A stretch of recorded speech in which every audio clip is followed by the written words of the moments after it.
Hello दोस्तों। आज का हमारा टॉपिक है लॉज ऑफ केमिकल कॉम्बिनेशन, यानी रासायनिक संयोजन के नियम। रासायनिक संयोजन के नियम कहाँ लगाए जाते हैं? जितनी भी रासायनिक अभिक्रियाएं होती हैं वो सभी इन नियमों का पालन करती हैं।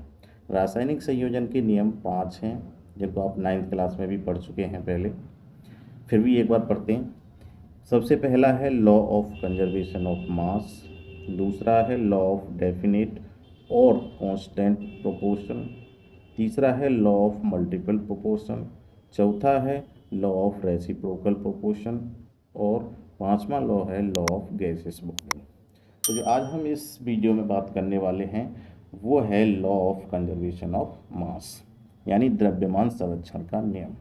द्रव्यमान संरक्षण का नियम क्या है? इस नियम को सबसे पहले लेवोसियर जो वैज्ञानिक थे उन्होंने इस नियम को दिया था, जिसको प्रमाणित किया था लैंडोल्ट ने। अब नियम क्या होता है law of conservation of mass? In all chemical change the total mass of system remains constant, यानी जितनी भी रासायनिक अभिक्रिया हैं उन अभिक्रियाओं में दो चीज़ें होती हैं। एक देखिए, जैसे मान के चलिए ये एक अभिक्रिया है ए से पी। ए क्या है यहाँ पर? रिएक्टेंट, जिसको अभिकारक कहते हैं, और पी क्या है? प्रोडक्ट, जिसको उत्पाद कहते हैं। तो जितनी भी रासायनिक अभिक्रिया होती है उनमें अभिकारक से उत्पाद बनता है, तो उसमें कुछ न कुछ चेंज होता है, इलेक्ट्रॉनों का चेंज होता है, आदान प्रदान होता है या साझेदारी होती है, ये सब हम आगे पढ़ेंगे। तो इस तरीके से चेंज होकर प्रोडक्ट बनता है। अब प्रोडक्ट बनने पर यहाँ पर जो रिएक्टेंट का टोटल मास है और यहाँ पर जो प्रोडक्ट का टोटल मास है वो कैसा होगा? सेम होगा, दोनों बराबर होंगे। यही नियम होता है द्रव्यमान संरक्षण का। या इसको इस तरीके से भी कह सकते हैं, mass is neither created nor be destroyed. Mass को न तो उत्पन्न किया जा सकता है और मास को ना ही नष्ट किया जा सकता है।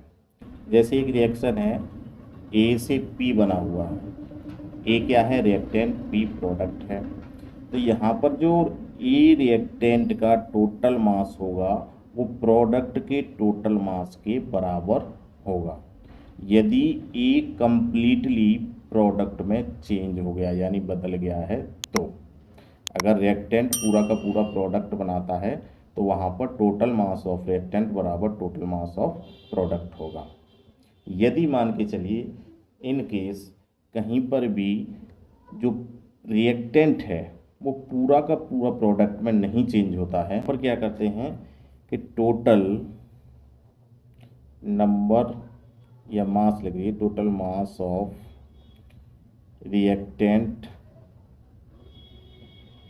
Equal to total mass of product plus mass of unreacted reactant. जो अभिकारक रिएक्टेंट ही नहीं किया है, रिएक्ट ही नहीं किया है, जो कि प्रोडक्ट में बदला ही नहीं है, और उसको क्या करेंगे? यहाँ पर उसके मास को जोड़कर इन दोनों का जो मास होगा वो रिएक्टेंट के मास के बराबर होगा। चलिए एक एग्जांपल देखते हैं। एग्जाम्पल है H2 प्लस Cl2, इससे प्रोडक्ट बनना है HCl। देखिए दो यहाँ पर इसी लगाए, यहाँ पर हाइड्रोजन दो हैं तो यहाँ दो लगाना पड़ेगा, यहाँ पर Cl भी दो है, तो इसको हमने क्या किया? बैलेंस किया है। जब रासायनिक अभिक्रिया को बैलेंस कर लेंगे तभी ये जो नियम है लागू होंगे। अगर अभिक्रिया बैलेंस नहीं है तो ये नियम लागू नहीं होगा। अब देखिए यहाँ पर हाइड्रोजन का कितना होता है? एक और एक, दो। अब ग्राम में मान लीजिए, हम ग्राम में मान के चल रहे हैं मास को। यहाँ पर Cl का कितना होता है?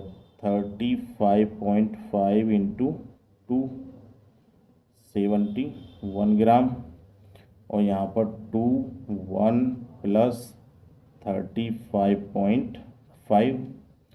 अब यहाँ देखिए 2 प्लस 71 इजिकल टू कितना हो गया? 73 ग्राम। ये 73 ग्राम यहाँ पर ये दोनों क्या हैं? हमारे रिएक्टेंट हैं। रिएक्टेंट का कितना निकल के आएगा, 73 ग्राम। ऐसे यहाँ प्रोडक्ट का देखते हैं, 2 इंटू 36.5 इक्वल टू 73 ग्राम। यहाँ पर देखिए 73 ग्राम और यहाँ पर भी 73 ग्राम, यानी कोई भी बैलेंस रिएक्शन है तो उन बैलेंस रिएक्शंस में जो मास है रिएक्टेंट का वही मास प्रोडक्ट का भी होगा। इस नियम की कुछ लिमिटेशंस भी हैं।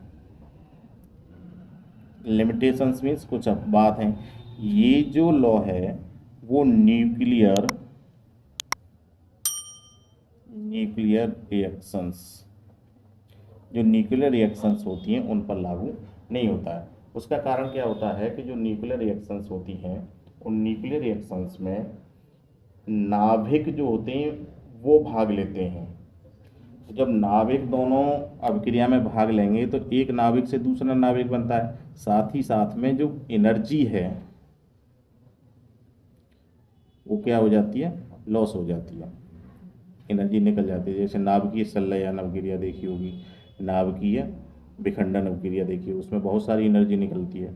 तो जो मास है उसका कुछ भाग एनर्जी के रूप में चला जाता है, तो वहाँ पर मास का लॉस हो जाता है। तो इसलिए ये जो अभिक्रियाएँ होती हैं न्यूक्लियर रिएक्शंस, ये अभिक्रिया नाभिकीय अभिक्रिया बोलते हैं। तो नाभिकीय अभिक्रियाएँ law of conservation of mass का पालन नहीं करती हैं। तो ये था आज हमारा law of conservation of mass.